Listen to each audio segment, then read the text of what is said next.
Salut la Bulls Nation, bienvenue sur French Bulls TV. Je sais pas à quoi va ressembler cette vidéo. Qu'est-ce que je peux bien raconter de plus que d'habitude parce que d'habitude j'aime bien me faire des petites fiches, voilà, parler un peu de revenir sur chaque match, ce qui s'est passé, etc. Là c'est improv total parce que c'est toujours la même chose de toute façon, donc c'est un petit peu compliqué, un petit peu laborieux de toujours. Voilà, c'est chiant surtout de toujours redire la même chose, qu'on n'a pas d'adresse à 3 points, qu'on défend pas, que les résultats, gna gna gna, que les mecs n'ont pas envie, blabla, ça on le voit, c'est assez évident sur les derniers matchs. Euh, Honnêtement, je sais pas là combien de temps va durer cette vidéo, dans quoi je m'embarque, mais là, là ça va plus du tout. Là, ça va plus du tout. Euh, Parce que ça fait quoi, une semaine que j'ai pas fait de vidéo, j'ai pris le temps de vraiment me calmer parce que si je l'avais fait hier soir, ça aurait été une catastrophe et j'allais pas mettre en ligne une vidéo où je fais qu'insulter la planète entière pendant 1 heure. Euh, on va quand même, ouais, on va parler des matchs, ouais, mais bon, c'est toujours pareil quoi. Tu joues Dallas, tu leur colles 144 points, ouais. Tu mets 19 paniers à 3 points, c'est ton record cette saison, ouais. Mais en face, c'est de la G-League. Les Dallas Mavericks sont Luka Doncic, c'est rien du tout, c'est de la G-League. On leur a roulé dessus avec une adresse phénoménale, sans pour autant particulièrement défendre sur ce match-là. J'ai pas trouvé qu'on ait fait des gros efforts défensifs, hein. Euh, on s'est peut-être dit, bon, le principal danger offensif en face, c'est Spencer Dinwiddie, donc voilà. J'aime beaucoup Spencer Dinwiddie, c'est pas la question, très bon joueur. Mais voilà, si c'est le leader d'attaque de l'équipe que tu as en face de toi, tu te dis, bon, on n'est peut-être pas obligé d'être à fond sur toutes les possessions. Et effectivement, loin de là, il y a eu des trucs bien, c'est toujours pareil, il y a des trucs, voilà, on va toujours essayer de ressortir un peu les trucs positifs, mais il y a tellement de négatifs que ça engloutit le positif, ça le bouffe comme ça, là, et du coup, bah, il reste plus que le négatif. Donc c'est emmerdant parce que voilà, on sort une prestation de collectif de qualité, on fait plus de 30 passes décisives, 33 de mémoire. T'as 6 ou 7 joueurs qui mettent au moins 10 points, les mecs qui sortent du banc qui ont de l'impact. Ouais, tout ça c'est bien, mais c'est un match et le lendemain à Atlanta, tu sors une nouvelle prestation immonde défensivement où on a attendu le quatrième quart-temps pour enchaîner 2 stops. Euh, Malgré encore une fois des trucs offensivement où ça se met plutôt bien en place, mais tout le long du match, par contre, défensivement, on a été à la rue sur les pick and roll avec Trae Young et Capella. Capella et les autres intérieurs d'Atlanta, ils ont mis un nombre de paniers près du cercle, c'est invraisemblable. Les lay-ups, les dunks, parce qu'il n'y a absolument personne pour défendre. Alors, on sait que face à Trae Young, la consigne est toujours plus ou moins la même. Il va bénéficier de screen haut, donc l'intérieur qui est sur Capella, donc Vucevic, monte avec Capella pour essayer de laisser le moins d'espace entre Capella et Trae Young pour qu'il puisse ensuite shooter. Le problème, c'est que si tu fais ça derrière, près du cercle, que tu as laissé 5, 6, 7 mètres derrière toi, puis vu que tu es monté sur Capella, et ben il n'y a personne. Des Rosanne. Oh, il y a un rappeur sur le bord de la ligne de touche. Ça va, mon gars? Patrick Williams. Non, non, non, ouais, ok, ouais, c'est cool, ça a l'air sympa, Atlanta. Personne. Raquette totalement abandonnée. Tout le long du match, on a pris des brouettes de points à l'intérieur. Il n'y en a pas un qui s'est dit, tiens, je vais peut-être plus me positionner vers le cercle. Non, bah non, non, pourquoi faire? Ce serait con. Donc non, on l'a pas fait. Et du coup, on a attendu le quatrième quart-temps pour avoir enfin quelques efforts défensifs convenables, sans pour autant être mirobolants, mais convenables. Après 36 minutes où on avait les mains dans les poches. On revient dans ce match, et c'est encore comme d'habitude, tu prends du retard et tu refais les efforts un petit peu pour revenir, et puis à la fin, tu n'as plus de gaz. On, est, on a l'opportunité de gagner ce match, mais de manière miraculeuse, parce qu'on n'a rien à faire euh, à aller chercher la victoire dans ce match, dans les dernières possessions. Mais il y a ce shoot de DeRozan loupé, le rebond offensif de Derrick Jones Jr. qui obtient 2 lancers francs, qui fait 1 sur 2 et envoie le match en prolongation. Derrière, il y a cette prolongation absolument mais rocambolesque avec Trae Young qui marque un jumper et qui donne 2 points d'avance à Atlanta à 1 seconde pile de la fin. DeRozan qui obtient 3 lancers francs sur une faute totalement débile de Bogdanovic. Il met les 3 lancers francs, tu mènes de 1 point à 0,5 secondes de la fin, et tu te prends ce putain de lay-up venu de je ne sais où, sur le buzzer par AJ Griffin, passe lobé, cut vers le cercle, il la réceptionne, il se retourne pendant qu'il est en l'air, il la met malgré Derrick Jones Jr. et son énorme envergure qui essaie de contrer comme il peut, mais il est trop court. Et tu vas perdre ce match à Atlanta, mais honnêtement, on aurait dû le perdre bien avant ça, parce que tu peux pas te pointer là-bas, défendre un quart-temps et espérer que ça va suffire. Même si Atlanta était sans Collins, était sans Murray, je suis désolé, mais non, non, non, non, non. Et puis même une fois en prolongation, je suis désolé, mais Zach LaVine, non, non. En plus, c'est vraiment pénible, parce qu'il enchaînait quelques bons matchs dernièrement, en termes de scoring, d'attaque du cercle, de qualité de ses choix par moment. Euh, une défense même plutôt correcte. Et même sur ce match contre Atlanta, c'était loin d'être le plus mauvais défensivement sur ce match-là. Et en prolongation, il prend 2 shoots à 3 points totalement forcés, précipités à la suite, pendant que Bogdanovic nous en met 2 sur la tronche de l'autre côté.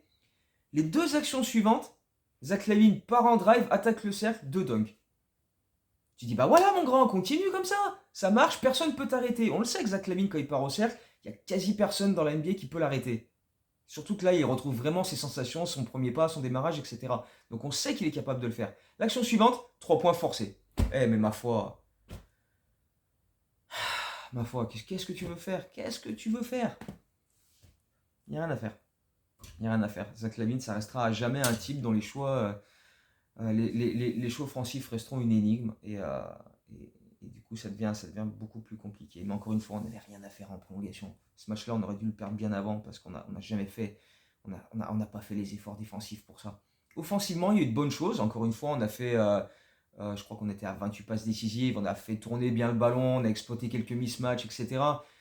Mais ça ne peut pas suffire. Ça ne peut plus suffire. On reste. Alors qu'on est dans une situation qui commence à devenir assez urgente. Hein, on doit gagner ces matchs-là, sachant qu'on a eu pas mal de jours de repos dernièrement, la possibilité de faire des ajustements qu'on n'a pas vus. Et non, on n'arrive pas à décoller. Ça ne décolle toujours pas. Et on est une équipe qui affiche une attitude, une envie, une détermination, une passion d'être là sur le parquet et de faire les bonnes choses au ras des pâquerettes. Il n'y a rien. Il n'y a rien. Pas d'énergie, pas de motive. Les mecs, ils ont l'air de s'en branler complet. On continue de démarrer les matchs, on est à moins 10 au bout de 5 minutes pratiquement à chaque fois, mais tout va bien parce qu'on fait les efforts derrière, on revient, on fait style que on est dans le match parce qu'on est à une possession, et puis derrière on les foire. Donc tu perds ce match-là à Atlanta, qui était quand même largement prenable parce qu'Atlanta, ils n'ont pas 50 systèmes offensifs, ils défendent pas particulièrement bien, et encore moins avec les absences de Murray et Collins. Il y avait largement la place d'aller les chercher. En plus, voilà, il y a eu des embrouilles avec Trae Young et le coach. Il y a eu, enfin, ils tournaient pas particulièrement bien, Atlanta. Ils n'étaient pas sur un gros momentum. Tu pouvais te pointer là-bas et faire quelque chose, mais non. En plus, sur ce match-là, t'as pas Caruso. Tu perds Ayo Dosunmu en cours de match, donc ça, c'est vrai que ça n'a pas aidé. Parce que du coup, bah, t'as que Dragic en vrai meneur pur pour toute la deuxième mi-temps et la prolongation. Tu fais jouer Kobe White, tu fais jouer Zach LaVine à la main. Ça a donné 7 balles perdues pour 3 passes décisives. Donc voilà. Euh, donc il y a quand même des faits de jeu qui font que, mais tous ces faits de jeu, si tu es appliqué dès le début du match, normalement tu vas quand même gagner à Atlanta. C'est n'importe quoi ce qu'on a vu. C'est n'importe quoi ce qu'on a vu. Je suis désolé.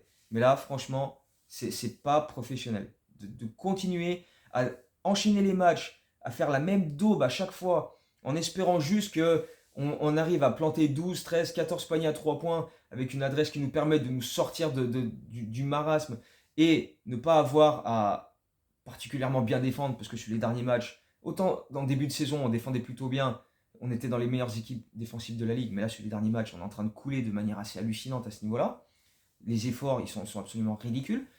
Là sur ce match contre Atlanta c'était catastrophique. Et on n'a pas, on n'est pas une équipe assez bonne pour pouvoir se permettre de ne pas être à fond des deux côtés du parquet. On a été bon défensivement sur le début de saison. Offensivement, ça a été galère.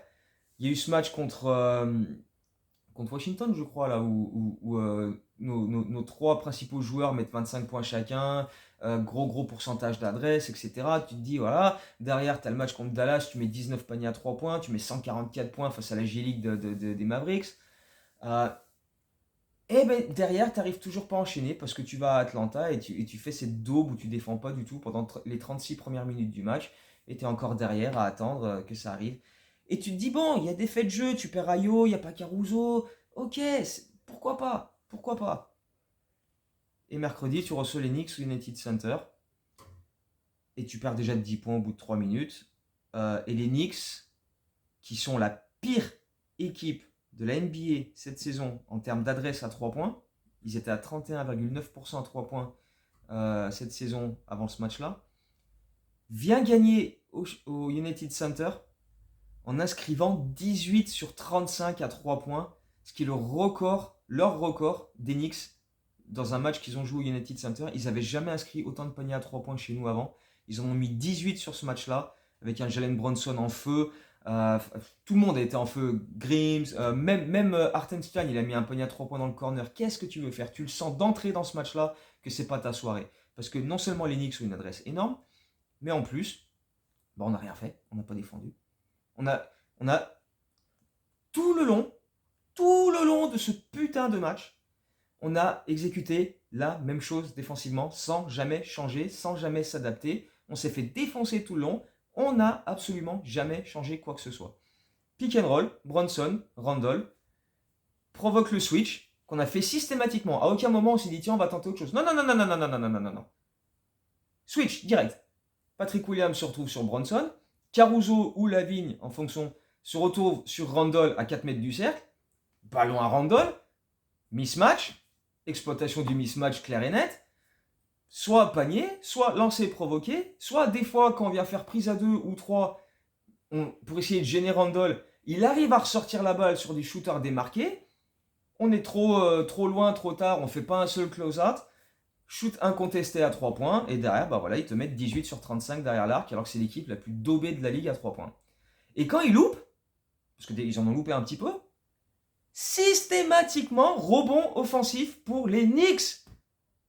Hartenstein, il est sorti du banc, il a pris, je crois, 6 ou 7 rebonds offensifs sur ce match-là. Mitchell Robinson, 4 ou 5 rebonds offensifs. 15 rebonds offensifs des Knicks sur ce match. Mais c'est quoi cette blague? C'est quoi cette blague? Les Knicks ont mis 2 fois plus de paniers à 3 points que nous sur ce match-là. On a fait 9 sur, je sais pas, 27, 30. De toute façon, c'est à peu près le genre de dope qu'on fait à peu près tous les soirs.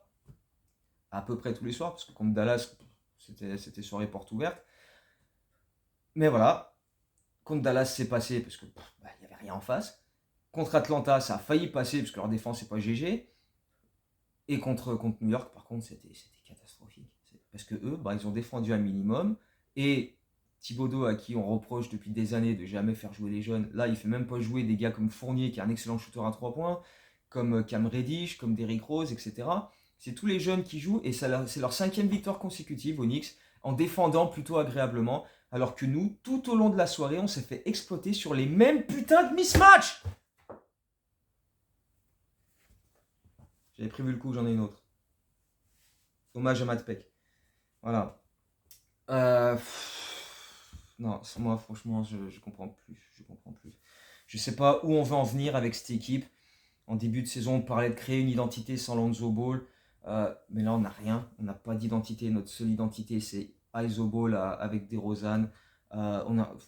Pourtant, il y a des passages, encore une fois, sur ce match contre les Knicks ou même à Atlanta, quand on fait passer la balle par Vucevic à l'intérieur, qui ensuite exécute les post-up, profite des mismatchs, ou ressort la balle sur les shoots, ça va bien, ça circule bien, c'est agréable, mais c'est trop peu. Et encore une fois, sur ce match contre les Knicks, Vucevic en début de match, il enchaîne les paniers près du cercle, on le cherche plus. Derrière, en deuxième mi-temps, on l'a plus du tout cherché. Il n'a plus eu de ballon à exploiter à l'intérieur, à part un ou deux par-ci par-là. On sait pas. J'ai l'impression que, ok, Vucevic, c'était cool. Maintenant, Zach démarre, faut qu'on prenne nos shoots parce que sinon, voilà, on est les stars quand même, hein, c'est à nous de mettre les paniers. Non, on a un truc qui fonctionne, et ben on s'en éloigne quand même parce que voilà, faut qu'on fasse autrement. Et ça continue d'être un gros problème de cette équipe. Et ça, je la vois. La frustration de tous les fans des Bulls sur Twitter qui viennent m'envoyer des messages après les matchs. Putain, j'en peux plus de voir cette équipe jouer comme ça. Ben oui, moi aussi. Mais tous, on est tous frustrés de ce qu'on voit. Maintenant, il faut répartir les torts, j'ai envie de dire, parce que forcément, oui, il faut bouger des choses dans cet effectif, parce qu'on le sait, on le dit depuis le début de la saison dernière, on le dit, il n'y a aucun shooter à 3 points pur, parce que Kobe White, pareil, hein, il va faire 5 sur 7 à 3 points un jour, et puis il va faire 0 sur 4 les 3 matchs d'après. Euh, on n'a pas de shooter à 3 points régulier, on sait que notre équipe n'est pas construite comme ça, alors toutes les autres équipes bombardent dans tous les sens. On est une équipe qui n'est pas vraiment dans la norme de la NBA actuelle, ça on le sait. Maintenant, il faut changer quelque chose. Il faut qu'il y ait du changement dans l'effectif. Au 15 décembre, c'était le début pour les free agents signés cet été pour pouvoir commencer à les bouger, réaliser des trades. Alors, j'attends pas quelque chose là maintenant dans les heures qui viennent, mais je pense qu'il y a des choses qu'il va falloir bouger probablement en janvier. Je pense que le match à Paris, dans à peu près un mois, il y aura des nouvelles têtes. Il y aura des nouvelles têtes dans cet effectif, je pense. Parce que là, il va falloir que quelque chose bouge. Parce que là, il faut un électrochoc. Ça peut pas être Donovan. Parce que c'est pareil, Donovan. Oui, Donovan ci, Donovan ça. Oui, il a ses torts. Mais c'est pas lui qui shoot à 35% à 3 points. C'est pas lui qui défend de manière débile tout le long du match. Alors oui, il peut donner des consignes tant qu'il veut. Si les mecs les suivent pas, si les mecs l'écoutent pas, alors on peut toujours dire oui, ben, il sait pas imposer son autorité à son équipe. Mais c'est pareil, les joueurs au bout d'un moment, quand tu es professionnel, t'as pas forcément besoin que le coach te dise de te bouger le cul, tu dois le faire toi-même, tu dois le savoir quand même, tu as l'expérience, tu le sais comment ça marche. Donc les torts sont partagés, Donovan a ses torts, les joueurs ont leurs torts, les dirigeants, hein, Karnišovas et Eversley ont leurs torts aussi parce qu'ils ont construit un roster où on savait pertinemment que nos trois stars sont pas forcément des bons défenseurs et autour d'eux, il n'y a pas de shooter à 3 points pour libérer. Donc on est dépendant des productions offensives de DeRozan qui cartonne, qui fait des super matchs individuellement, mais ça aide pas forcément tout le temps l'équipe à aller vers le haut. Zach LaVine, qui est voilà, montagne russe, qui a eu très mal démarré la saison, qui monte en puissance en termes de qualité athlétique, etc., mais qui a toujours des choix offensifs absolument ridicules. Vucevic, ça a été bien au début, un peu moins bien. Là, ça va mieux. Je trouve qu'il est plutôt bon en ce moment. Encore une fois, quand tu l'utilises en post-up et qu'il est capable voilà, de faire admirer son footwork et sa qualité de passe quand on le presse, il fait des bonnes choses, mais derrière, il y a pas ce quatrième gars, Patrick Williams. Patrick Williams, catastrophique contre Atlanta, très bon contre les Knicks, mais qui disparaît en deuxième mi-temps offensivement. Alors que dans la première mi-temps, tu le voyais plutôt agressif, il y a eu un gros rebond offensif et un end-one juste avant la pause. Tu te dis, voilà, ça c'est ce qu'on veut de Patrick Williams. Et puis après, tu le vois pas du tout de la deuxième mi-temps et de la prolongation, sauf défensivement, où c'est lui qui a fait un très gros tap sur Randall, avec des contres, où c'est imposé physiquement, etc. Mais il était tout seul et collectivement, ça continue de pas suivre. Mais on n'a pas de menace extérieure. Ils l'ont dit dans le match. Patrick Williams, c'est le meilleur shooter à 3 points des Bulls. En termes de pourcentage, il a plus de 40% à 3 points, ce qui est très bien, mais à un volume pas franchement énorme, assez faible. C'est pas un gars à qui tu vas dire, tiens, prends 4, 5, 6, 7 shoots à 3 points par match, parce que c'est pas son jeu, et même si c'est un joueur assez adroit à ce niveau-là, ça reste pas ce qu'on attend principalement de lui. Ça peut pas venir de lui. Tu peux pas juste dire à Patrick Williams, attends derrière la ligne à 3 points, on va te ressortir la balle et tu fais feu, quoi. C'est pas comme ça que c'est pas comme ça que ça fonctionne. Donc là, on est à quoi? On est à 11-16, donc on a joué 27 matchs cette saison. Et il y a non seulement du match 1 au match 27, t'as pas l'impression qu'il y ait une progression plus que ça, mais pire encore, moi j'ai l'impression qu'on a régressé. Parce qu'au début, on défendait plutôt bien et ça compensait nos erreurs offensives.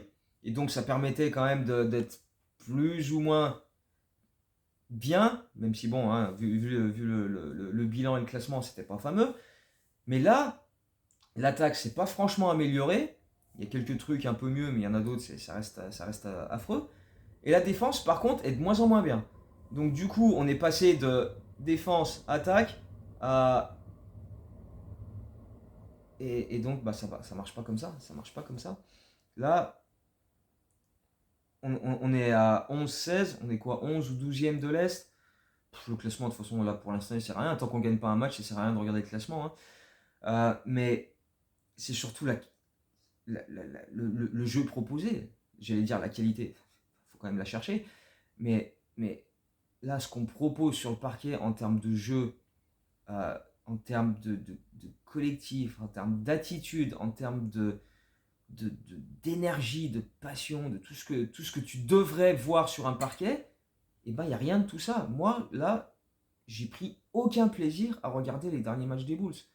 Euh, Aucun. Je rentre du taf, c'est 4 heures du matin, je me fous devant les matchs en me disant qu'est-ce qui va se passer.